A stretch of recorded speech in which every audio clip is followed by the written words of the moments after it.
Oi, pessoal, tudo bem? Vou falar para vocês hoje um pouco sobre suplementos alimentares, suplementos esportivos e a legislação para esses suplementos.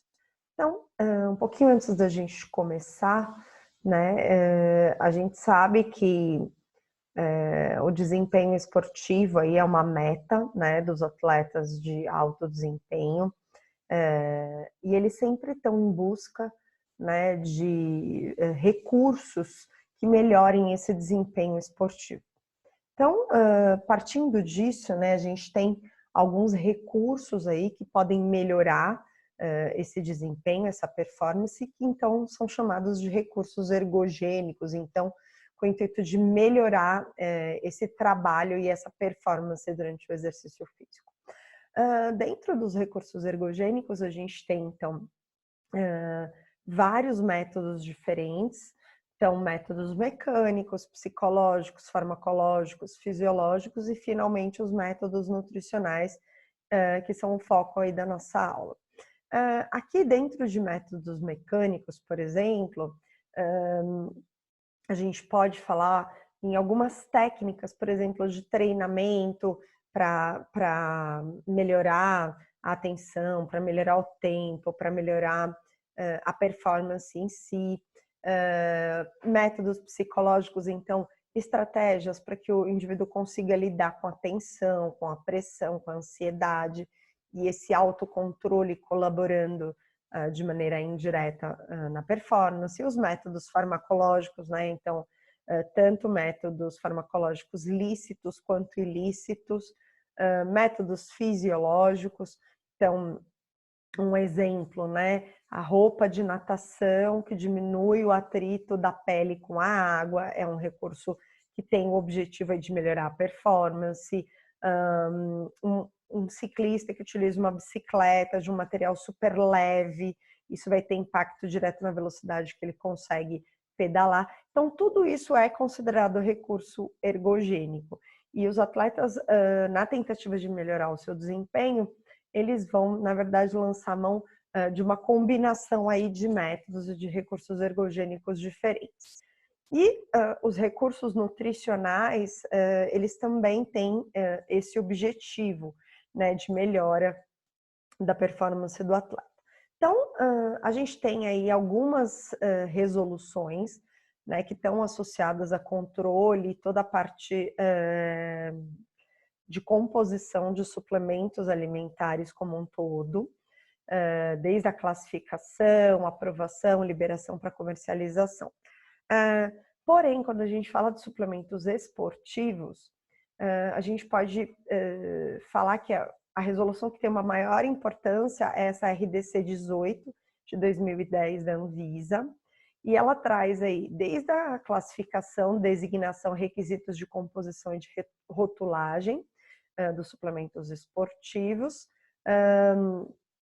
para alimentos formulados para atender as necessidades nutricionais específicas e auxiliar no desempenho esportivo, né? Então, é uma resolução bastante específica para suplemento esportivo, suplemento aí direcionado para o atleta, tá? Dentro dessa resolução não estão incluídos substâncias como estimulantes, hormônios e outras substâncias que sejam consideradas doping pela WADA ou por alguma outra legislação responsável, e nem produtos que tenham finalidade terapêutica medicamentosa, como fitoterápico e associações de fitoterápico com nutrientes e outras substâncias que não sejam consideradas nutrientes. Então, aqui, na verdade, são apenas suplementos nutricionais. A gente tem uma classificação, né? Então, existe uma divisão aí desses suplementos em 6 grandes grupos.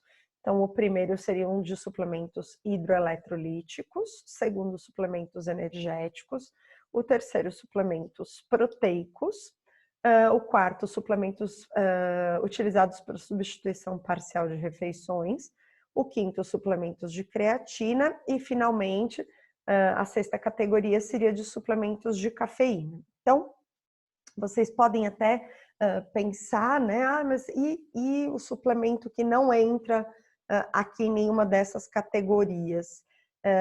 Ele tem problema? Na verdade, não. Na verdade, a questão é que se o suplemento ele não está categorizado aqui, ele não é reconhecido como um suplemento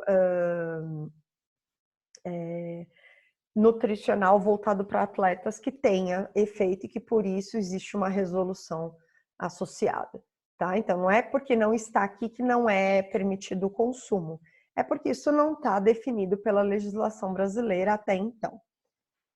Dentro aqui, né, dos suplementos hidroeletrolíticos, a gente tem algumas características que são importantes. Então, para uma bebida, né, geralmente são as bebidas esportivas, para elas serem categorizadas aqui, nesse primeiro grupo, né, existe uma série de parâmetros. Então, vamos começar a falar um pouco deles. O primeiro parâmetro é a concentração de sódio, né?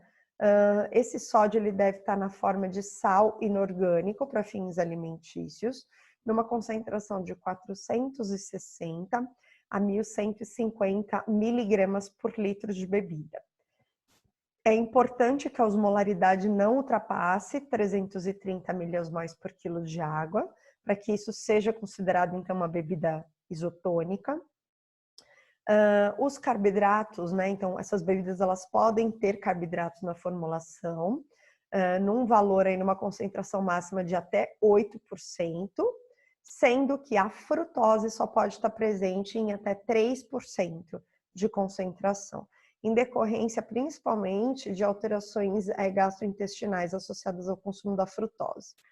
Pode conter vitaminas e minerais, pode conter potássio, tá? Até 700 miligramas por litro, e não pode ser adicionado de outros nutrientes, substâncias que não sejam nutrientes ou ainda fibras alimentares. Então, essa é a composição obrigatória de suplementos hidroeletrolíticos.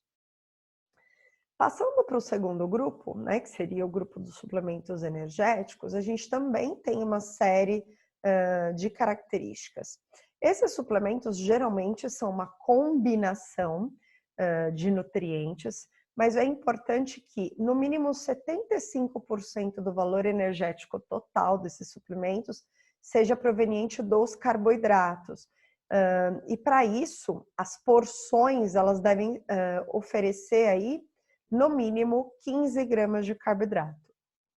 Pode ter adição de vitaminas e minerais, pode ter lipídio, proteína intacta ou hidrolisada, lembrando que esses macronutrientes devem estar somados numa quantidade menor que 25% do valor energético total. Não pode conter fibras e nem outros nutrientes. Esses suplementos energéticos, eles estão associados a uma melhora aí de rendimento. Geralmente são comercializados na forma de pó, gel, barra e bebida. E geralmente eles são algumas combinações de alguns carboidratos ou ainda esses carboidratos comercializados de maneira isolada. E quais seriam então esses carboidratos? A destrose, frutose, ribose, maltodestrina, o oximase e a isomaltulose. A gente vai falar de cada um deles. Voltando apenas um pouquinho aqui para os suplementos hidroeletrolíticos, o objetivo principal do consumo desses suplementos é a reposição hidroeletrolítica, né? Lembrando que quando o indivíduo tem um percentual de desidratação acima de 2% do peso corporal, só a reposição com água não é suficiente para uma boa hidratação, então é necessário o consumo de sódio. E aí a bebida hidroeletrolítica, ela é uma opção bastante interessante, porque além de conter o sódio, ela tem potássio e ela também tem uma quantidade de carboidrato, certo? Então, voltando lá para os suplementos energéticos, né? Então, a destrose, que é a nossa glicose, né? É o carboidrato mais simples que a gente tem, mais conhecido. Essa glicose ou destrose, ela pode ser absorvida tanto por difusão facilitada através dos glúteos, como também através do transportador sódio-glicose, que é o SGLT1. É um suplemento que tem uma resposta glicêmica rápida, então ele é rapidamente absorvido, ele é disponibilizado rapidamente no sangue. E ele está apresentado e é comercializado em pó, em gel. Geralmente as barras, os sachês de gel normalmente são compostos de uma combinação de carboidratos e geralmente tem destrose nessa composição. E também nas bebidas hidroeletrolíticas que a gente falou anteriormente. É uma opção que pode ser utilizada tanto antes, durante, quanto depois do exercício. Já com relação à frutose, né? A frutose, ela é um monossacarídeo de origem natural das frutas. Também está presente no xarope de milho, né? Não necessita da ação da insulina para ser absorvida, para entrar dentro da célula, desculpa, não para ser absorvida. Ela é rapidamente absorvida, né? Então promove também uma resposta glicêmica rápida, e geralmente ela também é comercializada da mesma maneira que a destrose, né? Em pó, com outros carboidratos em sachês de gel, e também nas bebidas, lembrando que nas bebidas o percentual máximo de frutose é de 3%. Geralmente, quando combinada, né, principalmente nos géis de carboidrato, a frutose está acompanhada de maltodestrina e de ribose, também é um outro carboidrato. Nós vamos falar dele agora. Então, a ribose, ela é um monossacarídeo, ela compõe aí, né, a estrutura do nosso DNA e do nosso RNA. Apesar de ser um monossacarídeo, ela tem uma resposta um pouco mais lenta que a destrose e a frutose, tá? Mas se a gente for comparar com um carboidrato de absorção lenta, esse aqui vai ter uma resposta glicêmica mais rápida. Então a gente diz mais ou menos que a ribose, ela tem uma resposta glicêmica intermediária, não é nem tão rápida e nem lenta. Normalmente também apresentada na forma de pó, combinada com outros carboidratos nos géis e pode estar também presente em bebidas. Também pode ser utilizada antes, durante e depois do exercício. Aí a gente tem a maltodestrina. A maltodestrina, ela é amplamente consumida, ela é um oligosacarídeo composto aí por polímeros de glicose. Ela tem uma resposta glicêmica rápida também, baixa osmolaridade, apresentação pós-gel e bebidas, e pode ser utilizada antes, durante e depois, lembrando que no gel ela sempre vai estar presente com um carboidrato de uma absorção um pouco mais lenta. Geralmente esses géis de carboidrato, eles são combinações de carboidratos de absorção mais rápida e carboidratos de absorção mais lenta, isso com o intuito de controlar essa resposta glicêmica. A gente tem o oximase. O oximase, ele é um carboidrato de resposta lenta, né, de absorção mais lenta. Ele é uma cadeia ramificada de amilopectina, né, então ele é um amido derivado do milho ceroso, né, que é a tradução aí desse oximase. Então, é uma variedade de milho de baixa osmolaridade, arroz e cevada. Então, ele é um cereal que tem uma digestão lenta e, consequentemente, uma resposta glicêmica lenta, tá? Normalmente, é comercializado na forma de pó e gel. O gel também combinado com carboidratos de absorção mais rápida.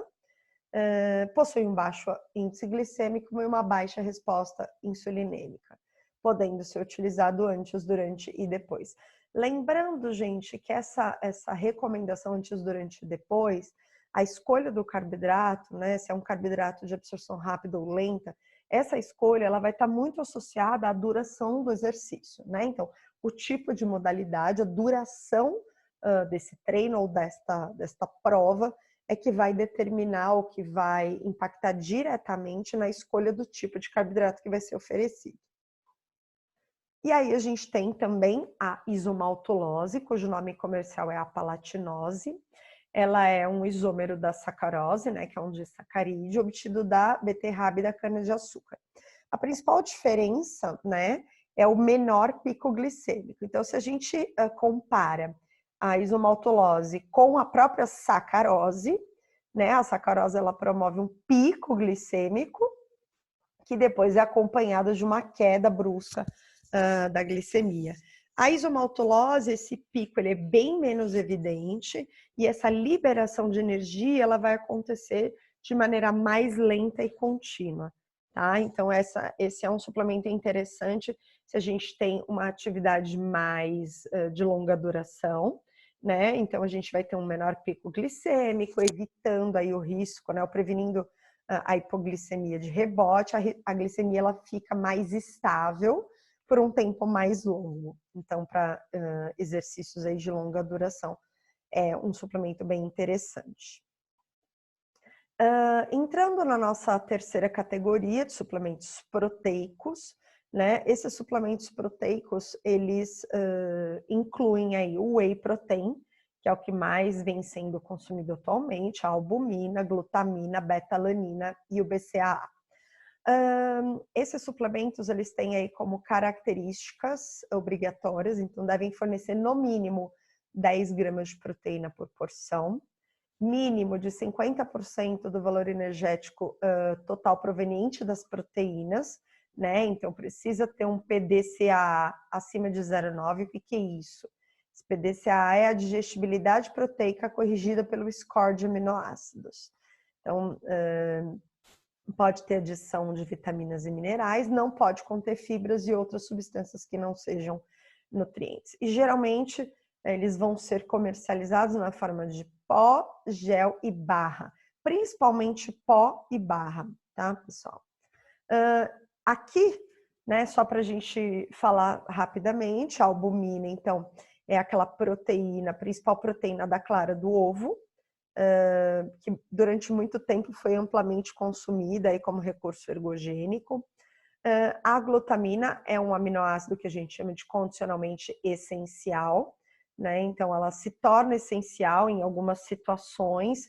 É um aminoácido que tem uma efetividade importante, não na área de nutrição esportiva, mas na parte de nutrição clínica, principalmente para pacientes imunodeprimidos, pacientes críticos e pacientes que estejam num quadro de hipercatabolismo, como, por exemplo, grandes queimados e pacientes cirúrgicos ou pacientes que estejam imunodeprimidos de repente por tratamentos antineoplásicos, por exemplo. A glutamina, hoje já se sabe que ela não tem um efeito tão importante para o atleta associado à melhora do sistema imunológico, como antigamente era proposto, né? Então, os estudos mostraram que esse efeito, ele, no indivíduo saudável, esse efeito de melhora do sistema imunológico, ele não acontece. A beta-alanina, então, a alanina é um outro aminoácido que vem sendo bastante pesquisado.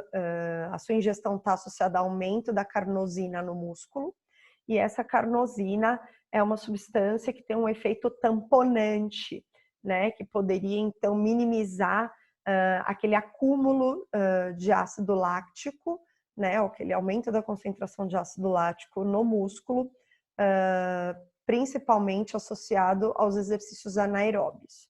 E o BCAA, também por muito tempo, foi proposto como um recurso ergogênico para prevenção da fadiga central. Hoje se sabe que esse efeito ele não acontece, né? O BCAA ele está presente naturalmente nos suplementos de whey protein. Então, é um suplemento que não faz aí, não existe uma justificativa muito grande para ser consumido de maneira isolada. Lembrando que esses aminoácidos eles podem ser utilizados para gliconeogênese, né? Então, caso o indivíduo tenha uma diminuição da disponibilidade energética, principalmente de carboidrato, esses aminoácidos podem ser utilizados para a formação, então, da glicose.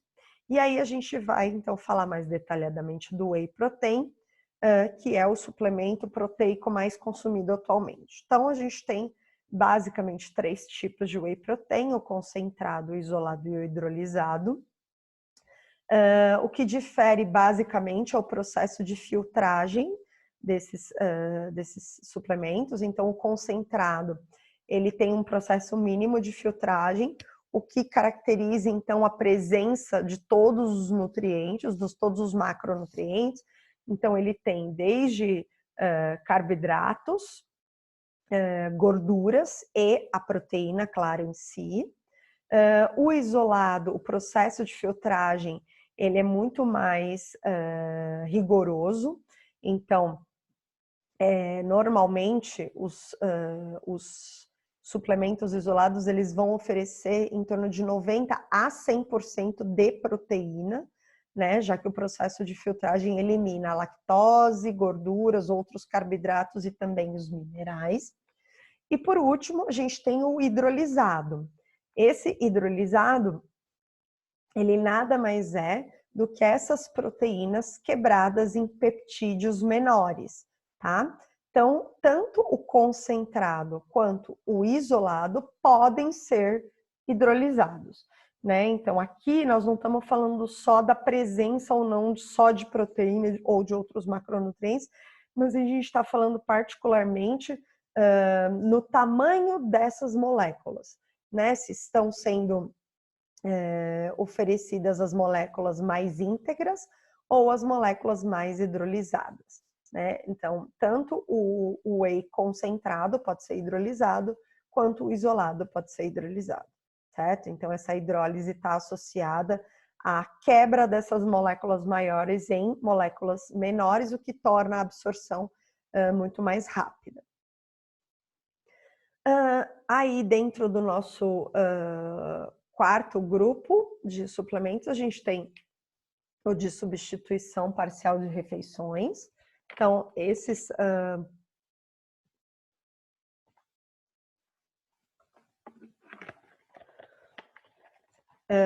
são suplementos aí que contêm, geralmente, os 3 macronutrientes. Então, os carboidratos fornecendo de 50% a 70% do VET, proteínas de 13% a 20%, lembrando, né, daquele fator de digestibilidade aí pelo score de aminoácidos, lipídios no máximo 30% do VET, lembrando que pode ser oferecido até 10% de gordura saturada e 1% de gordura trans. A ideia é substituir oferecer esse tipo de suplemento em substituição a alguma refeição por conta da rotina do atleta. Então, de repente, está numa competição, não vai poder fazer o consumo de uma refeição balanceada, porque muitas vezes não vai ter o tempo para esse processo de digestão e absorção, ou o atleta está entre voo, né? Ou ele precisa reduzir o desconforto gástrico ou o tempo de digestão. Então, é uma possibilidade que geralmente é comercializada em pó para preparo de shakes. Então, esse suplemento ele precisa fornecer pelo menos 300 calorias por porção, pode ser adicionado de fibra, vitaminas e minerais.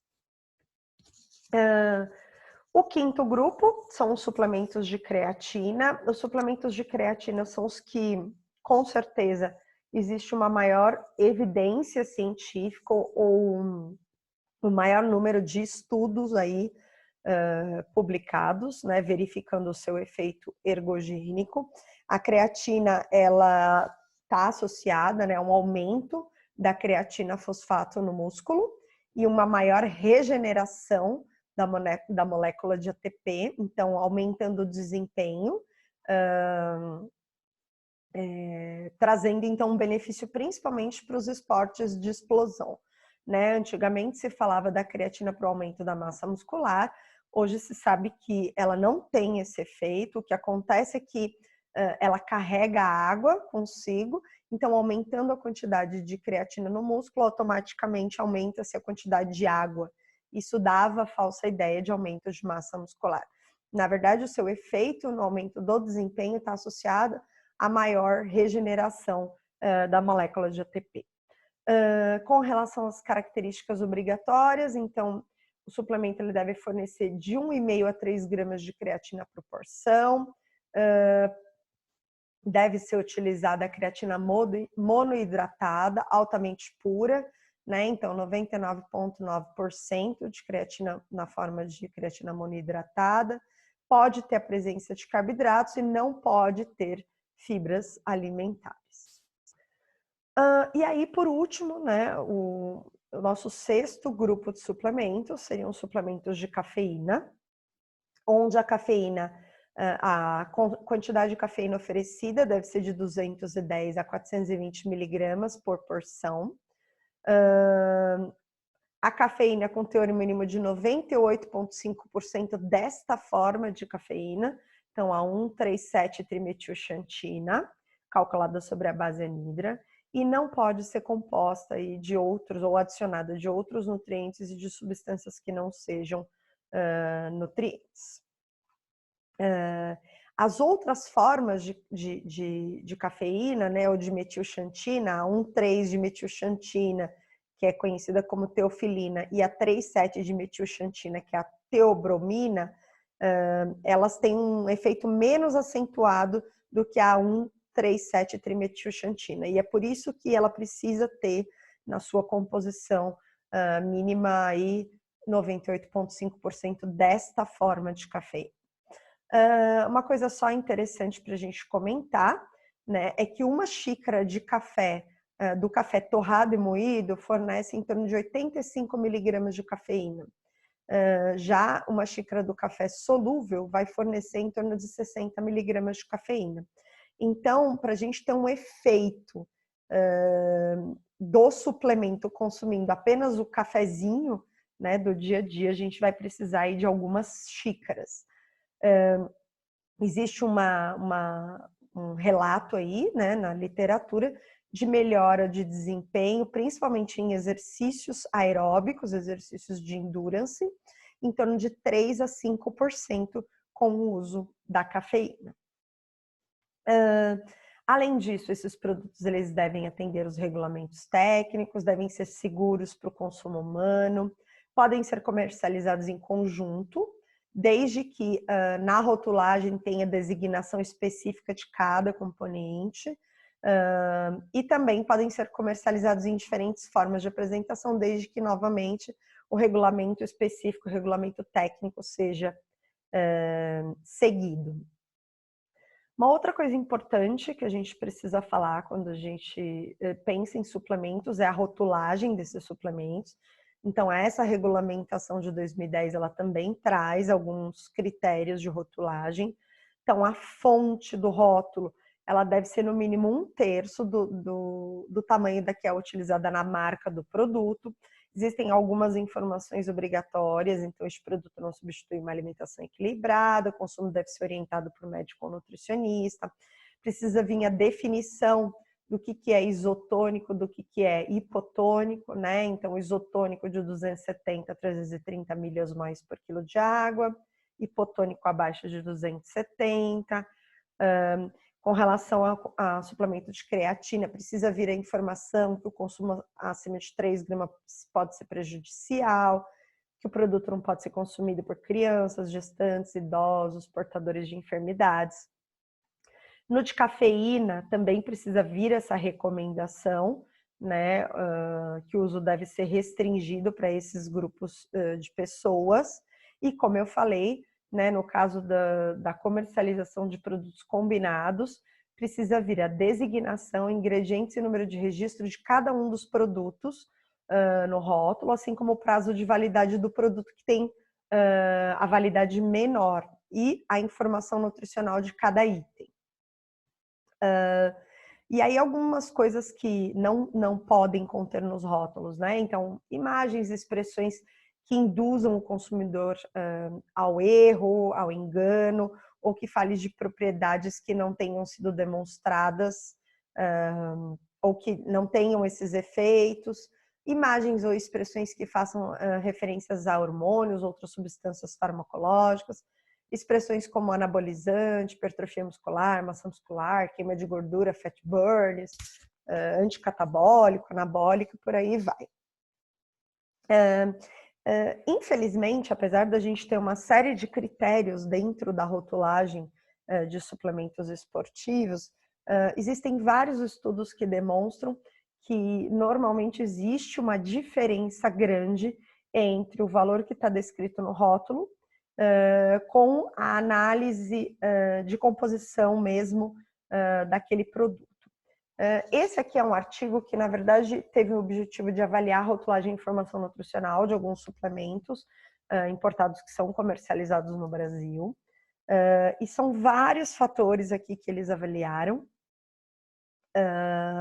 E aí, né, quais foram os graus de adequação? Então, por exemplo, a questão do mínimo de 10 gramas de proteína por porção, ok, praticamente todos os suplementos avaliados cumpriam, mínimo de 50% em proteína, porém, toda a parte de informação do rótulo, a grande maioria deixa a desejar. Então, só 50% tinha informação, né, de que o consumo deve ser orientado por médico nutricionista, suplemento proteico, o alerta suplemento proteico para atleta, contém fibras e adição de vitaminas e minerais menos, aí em torno de 25%. Tamanho adequado da fonte, praticamente 10% só dos suplementos. Então, para que a gente veja que, apesar da legislação, existe ainda uma inadequação bastante grande com relação a esses rótulos. Aqui, né,